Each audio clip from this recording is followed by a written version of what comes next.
Muling tiniyak ni Pangulong Ferdinand R. Marcos Jr. na hindi pababayaan ng pamahalaan ng ating mga kababayan na sinalanta ng magkakasunod na bagyo hanggang sila'y makabangon. Si Paul Hervas ng Radyo Pilipinas Iloilo sa detalye.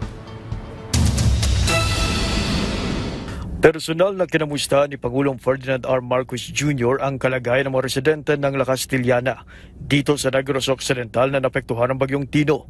Kasabay ng kanyang pagbisita sa La Castillana Elementary School na nagsisibing evacuation center ng higit 300 pamilya, tiniyak ng Pangulo sa mga residente na kaisa nila ang pamahalaan sa pagbangon mula sa hagupit ng bagyo.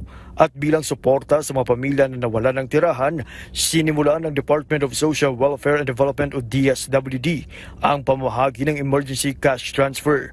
Habang ang Department of Health o DOH naman naghatid ng iba't ibang serbisyong pangkalusugan, gaya ng gamot at bitamina, lalo na sa mga bata at matatanda.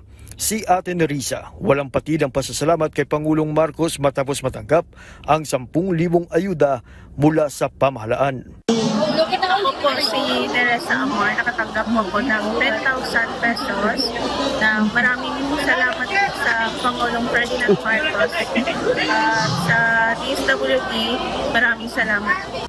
Ang lokal na pamahalaan naman umaasang magtutuloy ang pagbangon ng bayan mula sa gupit ng bagyo sa tulong na rin ng administrasyon ni Pangulong Marcos. Malaking halaga po na nagbisita po yung presidente namin dito at makita niya po sa actual na kung paano niya makita at maunawaan niya ang kalagayan namin dito. Pagtitiyak ng pamahalaan, magtutuloy-tuloy ang tulong sa mga residente rito hanggang sa sila'y muling makabangon.